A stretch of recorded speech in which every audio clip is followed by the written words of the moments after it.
So what we're going to do today is we're going to model the cone. You'll see it there, the schematic on your screen, and you can actually download a PDF of the print from the notes below. Just click on the link there and you'll be able to download the PDF so you can follow along as I go through this exercise. We're going to first create a sketch, then we're going to create a solid from that sketch. We're going to learn about creating an array, subtracting material, removing material from an existing solid. And we're going to try to design this in a way that uses some forethought. So we think about our process, not just what we're doing in the moment, but the process is a few steps ahead so that we can design efficiently. So let's get started. The first thing we need to do is start a new part.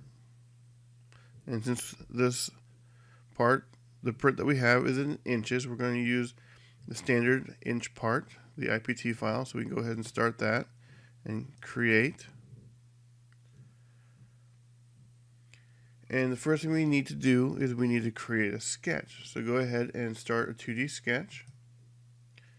And since we need to create this sketch, we need to know which view, what area we are actually going to sketch to create this. And there are multiple ways that we could do this.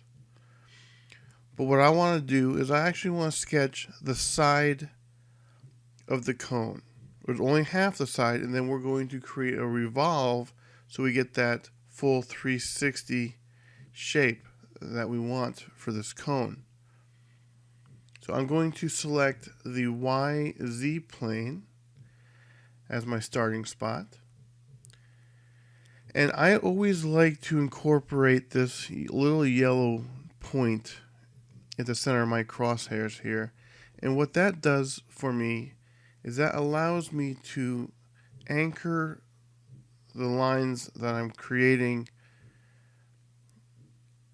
to a point in space. It's not floating freely in space, it's now anchored to a specific point. And since we have a hole right in the middle, and I'm actually just going to let the revolve that we make create that hole. So I'm going to start by making a construction line, and I'm just going to draw a construction line just a little ways up. Now it's important to make sure you turn off the construction line once you've done what you need to do. Now that I have that drawn, I'm going to just roughly draw the shape that I need to accomplish. Just draw an angled line up there, then a vertical line, and pull a horizontal line down here. And you'll see here it snaps to parallel to the other line. So we're just going to do that. Draw another line just up a little ways to get the boss right there. And now what we need to do is we need to start applying dimensional constraints to this. So I'm going to start with my dimension command from here to the center line that we created. And we know that the diameter of that center circle is 0.12, but we can let the computer do the work for us, so we don't have to actually divide that. We can hit 0.12 divided by 2, so we get 0.06. Now that was simple math, but as we get further into it, it's just a easy way to make calculations.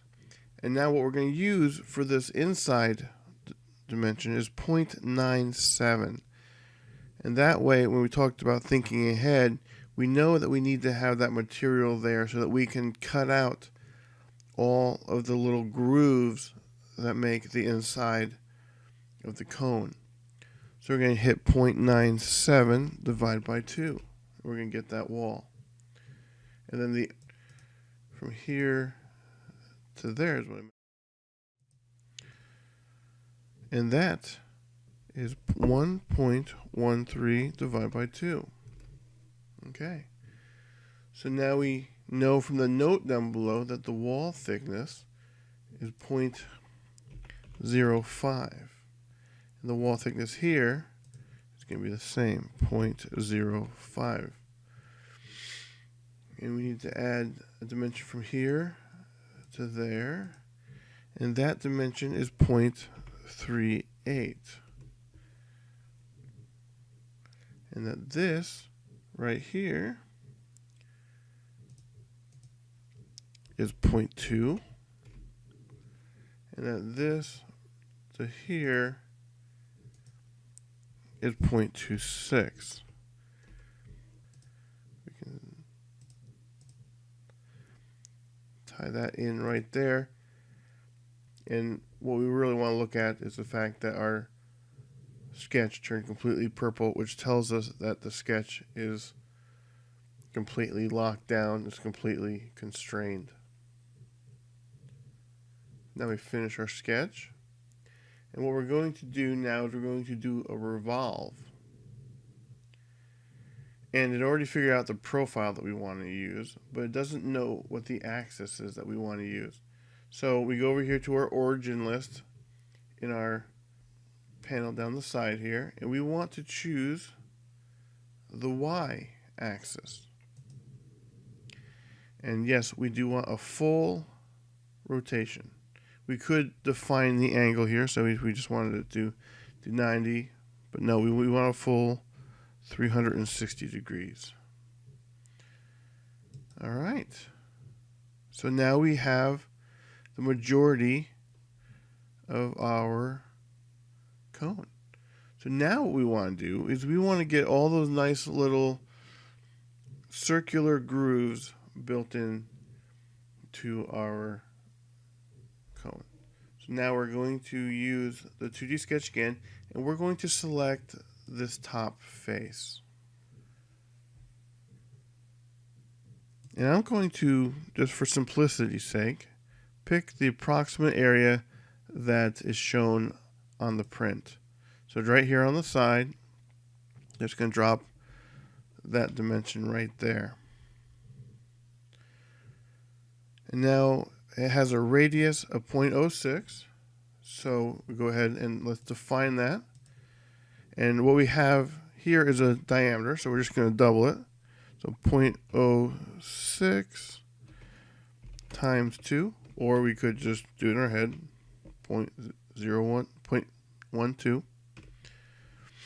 And now we want to locate this from the center here to there. There we go. And we know that that is 0.45. Okay. So let's finish our sketch. And we're going to go back to the extrude command. We're going to select that as our profile.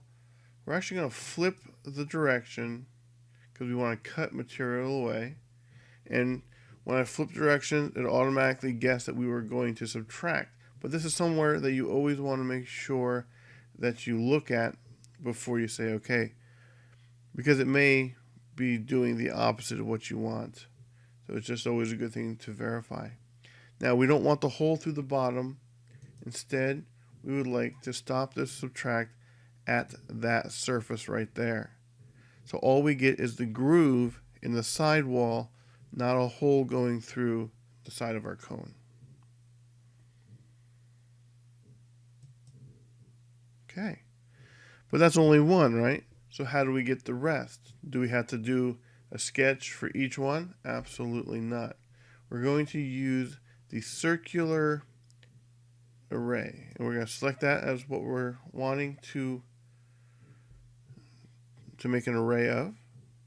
Now we're going to select the axis very much in the same way that we selected the axis to do the revolve feature.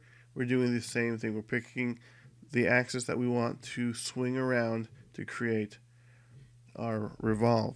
And we see our print says that there are 24 notches in all. So we put in 24 in the quantity. We want this pattern to do a full 360-degree swing. We've got some other options here, but for our purpose right now, everything is perfect. So we're going to go ahead and hit OK. And there we have the notches pulled out of the side. And now the last thing that we need to do is put those two holes through the bottom of the cone. Again, we're just going to do an extrude from this top face here, and I'm going to create a hole right here, a circle right there, a circle right there. And I'm going to create a dimension for here. We know that the dimension, the diameter is 0.14. And I'm going to do the same thing over here, but we want them to always be the same. And a neat little trick that we can do is we can actually, when this is highlighted blue, go over here and select the other dimension, and we're going to get an equal. That D18 refers to the feature number of that sketch, the diameter dimension. So basically it's telling us that this D19 dimension that we are applying is going to be the same as the D18 dimension that we just created. Okay, so now we're going to create a dimension from the center to the one hole. We know that it is 0.36 to that one. We're going to create a dimension from here to here. So what I'm going to do, I'm going to do the same thing I did there. I'm going to click on that. Just type times, use the asterisk symbol for the times 2. And that this overall dimension will always be double that of 0.36, or whatever value I put in that first dimension. So let's finish the sketch here. We're going to extrude, click that one, and select that one. We're going to extrude them both at the same time. We're going to flip them around, and I'm just going to put all. And we're going to make sure that that's going to subtract, and hit OK. And as you will notice, we have a finished cone.